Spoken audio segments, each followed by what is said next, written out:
മദ്രസകൾ ജിഹാദി ഫാക്ടറികളാണെന്നും അവ പൂർണ്ണമായും അടച്ചുപൂട്ടി മതേതര വിദ്യാലയങ്ങളാക്കി മാറ്റണമെന്നുമുള്ള കടുത്ത നിലപാടുമായി പ്രമുഖ ബംഗ്ലാദേശി എഴുത്തുകാരി തസ്ലീമ നസ്രീൻ കൊൽക്കത്തയിൽ നടത്തിയ വാർത്താ സമ്മേളനത്തിലാണ് മതമൗലികവാദത്തിനെതിരെയും മദ്രസ വിദ്യാഭ്യാസ രീതികൾക്കെതിരെയും തസ്ലീമ തുറന്നടിച്ചത്. മതമൗലികവാദത്തിനെതിരെ വിട്ടുവീഴ്ചയില്ലാത്ത നിലപാടുകളുമായി വീണ്ടും വാർത്തകളിൽ നിറയുകയാണ് പ്രമുഖ എഴുത്തുകാരി തസ്ലീമ നസ്രീൻ. മദ്രസകൾ നിലനിൽക്കേണ്ടതില്ലെന്നും ഇത്തരം കേന്ദ്രങ്ങളിൽ ചിലത് തീവ്രവാദികളെയാണ് സൃഷ്ടിക്കുന്നതെന്നും അവർ ആരോപിച്ചു. കുട്ടികൾ കടുത്ത ചൂഷണങ്ങൾക്കാണ് ഇത്തരം സ്ഥാപനങ്ങളിൽ ഇരകളാകുന്നതെന്നും തസ്ലിമ ചൂണ്ടിക്കാട്ടി.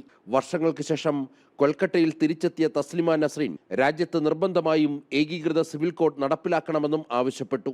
ഉപഭൂഖണ്ഡത്തിലെ എല്ലാ രാജ്യങ്ങളിലും ഏകീകൃത সিভিল കോഡ് വന്നാൽ മാത്രമേ സ്ത്രീകൾക്കെതിരെയുള്ള അക്രമങ്ങൾക്കും വിവേചനങ്ങൾക്കും അന്ത്യമുണ്ടാകൂ എന്നും അവർ വ്യക്തമാക്കി. যতটুকু জানি বাংলাদেশের মাদ্রাসা সম্পর্কে আমার যেটা মনে হয় যে মাদ্রাসাগুলো থাকা উচিত নয়, কারণ অনেক সময় মাদ্রাসা দেখা যায়, সব সময় নয়, অনেক সময় দেখা যায় যে মাদ্রাসাগুলোতে জিহাদি তৈরি হচ্ছে।